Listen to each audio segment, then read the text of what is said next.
Welcome to Post Match Review. This is your host Isma Aslam and with me I have my colleague Ahmed Najeeb Sati और हम discuss करेंगे Pakistan versus England first T20 international को। जैसा कि आप लोग जानती हैं कि England is touring Pakistan after 17 long years और बहुत ही हिस्टोरिक टूर है ये फ़ैन के लिए। बहुत इंतज़ार किया इस लम्हे का और ये फैंस ने हमें दिखाया भी, क्योंकि ग्राउंड जो था वो कराची का रेयरली हम देखते हैं कि वो हाउसफुल होता है और कल वो हाउसफुल था। लोग बड़े नंबर्स में आए, लेकिन जिस तरह का रिज़ल्ट वो एक्सपेक्ट कर रहे थे उस तरह का रिज़ल्ट फैंस को देखने को नहीं मिला, उस तरह की क्रिकेट देखने को नहीं मिली। मैच जो था वो फैंस के लिए काफ़ी बोरिंग रहा। शुरू का जो 10 हाफ थे जब पाकिस्तान बैटिंग कर रहा था तब तक सही था सब कुछ, लेकिन उसके बाद चीज़ें बदलना शुरू हुई। इसी पे हमें डिस्कस करना है। Ahmad, thank you so much, आपने हमें ज्वाइन किया। सबसे पहले तो हम पाकिस्तान की बैटिंग को डिस्कस करना चाहूँगी मैं। व्हाट डू यू थिंक कि हम लोग हमेशा ये बात कर रहे होते थे एशिया कप में कि इंटेंट सही नहीं है हमारे ओपनर्स का, वो लोग इतना स्लो खेलते हैं कि इस तरह की क्रिकेट शायद अब दुनिया में कोई नहीं खेलता जिस तरह के हमारे ओपनर्स खेलते हैं। हम पावर प्ले को उस तरह से यूटिलाइज़ नहीं करते हैं, उस तरह से यूटिलाइज़ किया हमारे ओपनर्स ने, लेकिन जो मेन मसला है हमारा मिडल ऑर्डर वो वहीं का वहीं रहा। अच्छा, इसमें प्रॉब्लम ये आ रहा है पाकिस्तान की बैटिंग लाइनअप के साथ कि जो कुछ बड़े सक्सेसफुल टीम्स हैं उनके पास मिडिल ऑर्डर में इस तरह के बैट्समैन हैं जो कि एंकर भी कर लेते हैं और वो पावर हिटर का रोल भी प्ले कर लेते हैं। अक्सर टीम ऐसे प्लेयर हैं। हमारे पास थोड़ी सी लिमिटेशंस हैं, जो ऐसे प्लेयर मिडिल ऑर्डर में थोड़े से एंकर ज़्यादा आ जाते हैं या बीच में कोई एक अदर ऐसा एंकर होता है जिसको टाइम चाहिए होता है, वो टाइम लेने के बाद थोड़ा बड़े शॉट्स मारता है, स्ट्रेट अवे जल्दी आके वो इन नहीं होता है। तो ये हमें प्रॉब्लम आता है। बाकी टीमें शायद अपना स्टैटिक बैटिंग ऑर्डर रख सकें, उनके पास ये लग्जरी है कि वो जो उनका बैटिंग ऑर्डर उसमें ज़्यादा रद्दो बदल ना करें, क्योंकि मिडिल ऑर्डर में भी उनके पास आने वाले जो प्लेयर्स हैं उनके पास ये कैपेबिलिटी है, वो किसी वक्त भी बड़ा शॉट खेल सकते हैं। लेकिन पाकिस्तान के पास जो रिसोर्सेज इस वक्त अवेलेबल हैं, अनफॉर्चुनेटली उसमें आपको बैटिंग ऑर्डर एक आप रख ही नहीं सकते, आपको शफल करना है। आप शफल नहीं करेंगे, आप स्ट्रगल करेंगे, आपको according to the situation change करना पड़ेगा। मैं आपको इसको एग्जांपल दे देता हूँ। अभी एशिया कप में आप देखिए कि जिस तरह से इंडिया के खिलाफ जो मैच था, आपने शफल किया, नवाज को ऊपर भेज दिया था। नवाज आए, उन्होंने एक बड़ी ज़बरदस्त कैमियो खेला, ज़बरदस्त इनिंग्स खेली और उस इनिंग्स ने मैच चेंज कर दिया। आप हांगकांग ठीक है, हल्की टीम है, लेकिन फिर भी आपने एक स्टेप लिया, आपने खुशदिल शाह को ऊपर भेज दिया। उन्होंने एक अच्छी तेज़ इनिंग्स खेली तो काफ़ी अच्छा टोटल हो गया। इस तरह से आपने जो उसके बाद एशिया कप में आपने बिल्कुल ऑलमोस्ट स्टैटिक बैटिंग ऑर्डर रखा, आपने चेंज नहीं किया। श्रीलंका के खिलाफ जो सुपर 4 का लास्ट मैच था और फाइनल में भी आप फंस गए चेस करते हुए, आपकी बैटिंग बीच में फंस गई और वो सारी जो कैलकुलेशन है ना वो खराब हो गई। सो आगे चल के मजीद डिस्कशन भी करते हैं, आपके सवालात होंगे, लेकिन मेरा ख्याल है कि हमें जो थोड़ा अपना बैटिंग ऑर्डर है उसको स्मार्टली यूज़ करने की ज़रूरत है, जो कि अब तक हो नहीं रहा है। जो पिछले 4-5 मैचेस का जो डाटा अगर हम देखें तो बैटिंग ऑर्डर स्मार्टली यूज़ नहीं हो रहा है, स्टैटिक अप्रोच है, जिसको जो नंबर दिया हुआ है वो उसी पर जाएगा। तो इस वजह से हम बैटिंग को फुल उससे मैक्सिमम आउटपुट नहीं ले पा रहे। नेक्स्ट अहमद, मैं बात करना चाहूँगी हमारी प्लेइंग 11 पे। डू यू थिंक जो कल हमने प्लेइंग 11 खिलाई है ये सही है?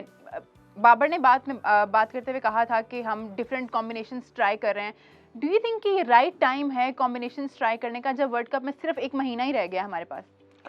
इसमें बड़ी इंटरेस्टिंग चीज़ है। मेरा ख्याल है कि जो पहले 1 या 2 मैचेस थे उसमें आपको पूरी स्ट्रेंथ के साथ जाना चाहिए था। आप जीत के साथ, चूंकि आपको कॉन्फिडेंस मिलता है सीरीज़ के अंदर, ठीक है। उसमें ये था कि आप मैचेस को जीतते और उसके बाद आपके पास एक वो मार्जिन होता कि अच्छा ठीक है, 7 चूंकि T20 है, बहुत ज़्यादा T20 था, तो उसमें आप 2 मैचेस में 3 मैचेस में कुछ लड़कों का कॉम्बिनेशन अगर आप चाहते भी तो ट्राई कर सकते थे, क्योंकि 7 T20 में स्पेशली बॉलिंग डिपार्टमेंट में तो आपको रोटेशन करनी पड़ेगी, क्योंकि 7 T20 अगर प्लेयर खेलेंगे वैसे इंजरी के चांसेस प्रोबेबिलिटी बढ़ जाएगी, बहुत ज़्यादा है।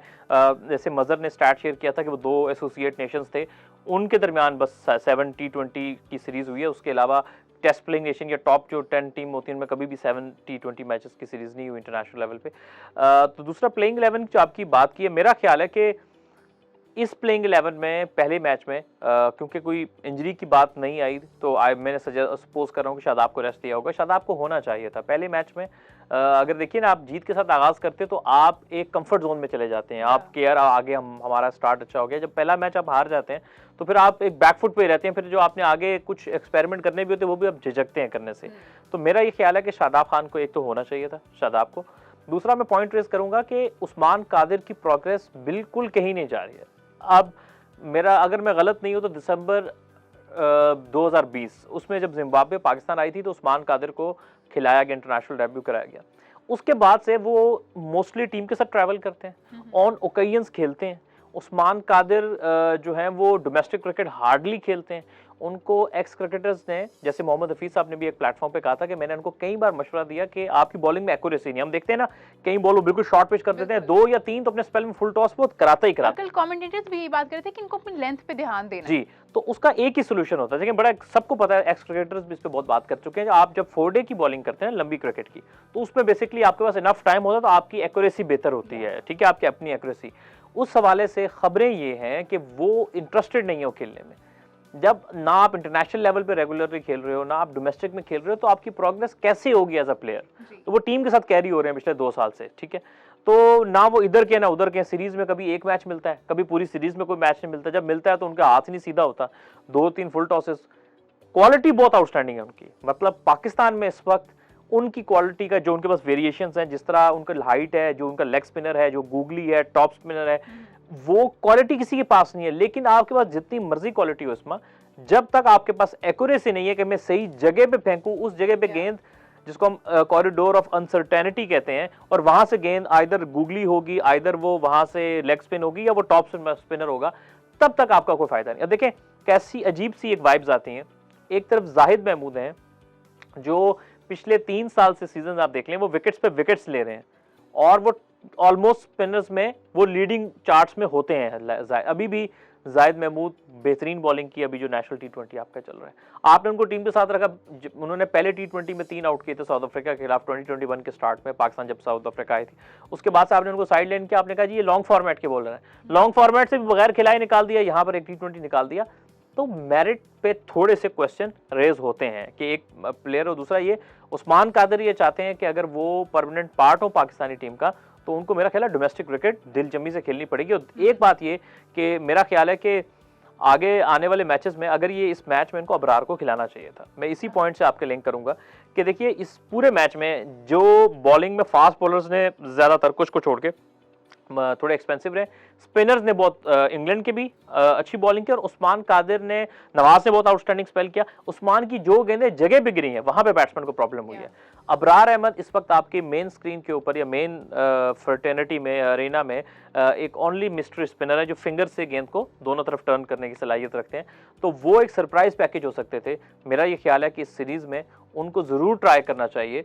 आपके पास 7 T20 से काफी टाइम है। अहमद, एशिया कप के दौरान हम यही बात कर रहे थे बहुत ज़्यादा कि हमारे जो टॉप के जो 2 हमारे बल्लेबाज आते हैं वही सारा, क्योंकि मैच ले जाते हैं, 20 ओवर की गेम होती है और 12-13 ओवर तक हमारे ओपनर्स खेलते रहते हैं, तो जो नीचे के बैटर्स आते हैं उनको उतनी बॉल्स नहीं मिलती हैं खेलने की। लेकिन अगर हम कल के मैच की बात करें तो अच्छा स्टार्ट था। 10 ओवर्स में आपके 87 समथिंग रन थे, एक ही विकेट गिरी हुई थी, तो जो बल्लेबाज आ रहे थे उनके पास इनफ टाइम था कि वो अच्छा डिलीवर कर सकते और एक बड़ा सा टोटल जो था वो सेट करते। लेकिन ऐसा नहीं हुआ, विकेटें गिरती रहीं। हैदर भी जल्दी आउट हो गए, हमने शान को देखा, वो भी टीम में वापस आए थे, वो भी जल्दी आउट हो गए। तो what do you think about that कि बॉल्स कम है या फिर हमारे मिडिल ऑर्डर में ही मसला है? मेरा ख्याल है कि थोड़ा सा जो मेन प्रॉब्लम ये है कि हमारी जो मैनेजमेंट है वो बिल्कुल स्मार्ट नहीं दिखाई देती according to the situation batsman को यूज़ करने के लिए। मैंने पहले एक अर्लियर इस वीडियो में बात की थी कि आप स्टैटिक बैटिंग ऑर्डर के साथ नहीं चल सकते, क्योंकि आपको वो लग्जरी नहीं है कि आपके पास मिडिल ऑर्डर में वो बैट्समैन है जो आते साथ ही बड़ी हिट मारेंगे। इशू उस वक्त आया जब 2 आउट होने के बाद, जब सिर्फ 6 ओवर तकरीबन रह गए थे, आपने वहां शान मसूद को भेजा। यहां पर आपकी जो सारी इनिंग्स का जो प्लॉट था वो लूज हो गया। उसकी वजह यह है कि शान मसूद, मतलब किसको नहीं पता कि वो एक प्रॉपर लेके चलने वाले प्लेयर है, वो टॉप ऑर्डर के बैट्समैन है ये, और उनको थोड़ा टाइम चाहिए होता है, फिर वो सिंगल डबल बुरा बॉल मिलेगा उस पर चौका मारेंगे, इस तरह के प्लेयर हैं। वो सिचुएशन ऐसी थी जहां पर आपको पावर हिटर टाइप प्लेयर चाहिए था, क्योंकि सिर्फ 6 ओवर रह गए थे और आपने अपने जो टोटल को मैक्सिमाइज करने की तरफ लेके जाना था, आपने शान को भेज दिया। ये ज्यादती शान के साथ भी थी और पाकिस्तानी टीम के साथ भी थी, ठीक है। नासिर हुसैन साहब ने कल इसी चीज को कोट किया कि आपके 2 आउट हो गए, आप नंबर 4 पे जब 16-14 ओवर करीबन हो गए, आप शान को भेज रहे थे, ये टोटली रॉन्ग डिसीजन था। जी हाँ, आपके पास नवाज की ऑप्शन थी, आप नवाज को भेज सकते थे कि आप जाइए और जाए, आप खुशदिल को उस वक्त भेज सकते थे। देखें, वो भी 8 से 10 बॉल लेते हैं खुशदिल को भी 8 से 10 गेंद चाहिए होते हैं, नवाज को भी चाहिए होता है। अब हुआ क्या कि आपने शान को भेजा। अब शान के ऊपर प्रेशर था कि वो बिल्कुल अपनी गेम को चेंज करके जाते साथ ही मारने की कोशिश करें। उसमें उन्होंने एक बाउंड्री लगाई भी, लेकिन फिर भी जब उन्होंने रिवर्स स्वीप खेलते हुए वो आउट हो गए। आपने एक और विकेट खो दी क्योंकि रिजवान भी इस बीच में आउट हो गए थे, तो पैनिक आ गया। फिर नवाज आए, खुशदिल आए, इन्होंने सिचुएशन ऐसी बन चुकी थी कि सिर्फ 3-4 ओवर रह गए तो आते साथ ये मारना, जब आते साथ पहली गेंद पे आप घुमाना शुरू करेंगे तो नवाज बोल्ड हो गए और खुशदिल से उस तरह कनेक्ट नहीं हुई। थैंक्स टू इफ्तिखार के उनकी 3 छक्के मारे, वैसे वो चौथा भी छक्का हो जाना था, वो विंड चल रही थी, अगेंस्ट द विंड वो बॉल गया था, तो इस वजह से वो हवा ने रोक दिया और वो बाउंड्री पे कैच हो गया, वरना वो भी छक्का था। अगर वो भी इफ्तिखार ना चलते तो शायद इससे भी कम टोटल होता। तो मेरा नुक्ता ये है कि हमारी मैनेजमेंट एशिया कप के 2 मैचेस से भी अभी तक उन्होंने नहीं सीखा है कि भाई आपने स्मार्टली प्ले करना है। एग्जैक्टली। और एशिया कप में जो आप मिसाल दे रहे हैं, मैं इसमें ऐड कर दूं कि जब आपने नवाज को पहले भेजा तो नवाज उस गेम में मैन ऑफ द मैच थे, फिर जब आपने शादाब को जल्दी भेजा तो वो मैन ऑफ द मैच थे। तो इस तरह की चीजें ज़्यादा ट्राई करनी चाहिए, आउट ऑफ द बॉक्स सोचना है। अगर जी आपको बिल्कुल। अब देखिए इन्होंने कल क्या किया, तो। कल यही किया कि उन्होंने बैटिंग ऑर्डर लिखा हुआ था ना कि ऊपर 2 ओपनर हैं, फिर तीसरे पे हैदर हैं, फिर चौथे पे शान है, वो उसके तहत गए। अगर वो थोड़ा सा चेंज करते तो प्रोबेबिलिटी थी आप अपने पोटेंशियल पे स्कोर करते। कराची बहुत हाई स्कोरिंग वेन्यू है, 180-200 यहाँ पर नॉर्मली होते हैं। अगर आप रिसेंटली इनकी पास्ट की हिस्ट्री देखेंगे तो कम से कम पाकिस्तान ने जहाँ 160 के करीब फिनिश किया, इनको 180 अगर पाकिस्तान का टारगेट होता तो इंग्लैंड को एक्स्ट्रा यार्ड थोड़ा एफर्ट करनी पड़ती। कल उनके कंफर्ट जोन में था, वो उन्होंने बस साथ साथ एक बाउंड्री लेते गए, स्ट्राइक रोटेट करते गए। तो इस वजह से अब सवाल क्या उठ रहे थे, अवामी तौर पर सवाल थे एशिया कप से अब तक कि इफ्तिखार को निकाल दें, खुशदिल शाह को निकाल दें। हालांकि मुझे लगता है इफ्तिखार पे फजूल में गुस्से की बारिश आसिफ अली को निकाल दें, वो तो सही खेलते हैं बेचारे, उनकी जहाँ बारी आती है वो अपना डिलीवर करके जाते हैं। आसिफ अली भी बात, उसको भी निकाल दें, फखर को भी निकाल दें। अब ये तो अवामी रह भाई, निकाल दें तो खेलेगा कौन? देखिए आपका वर्ल्ड कप जब सर पे होता है ना तो प्लेयर लोग ये तो कहते हैं निकाल दें, इनका मुतबादिल कौन सा है?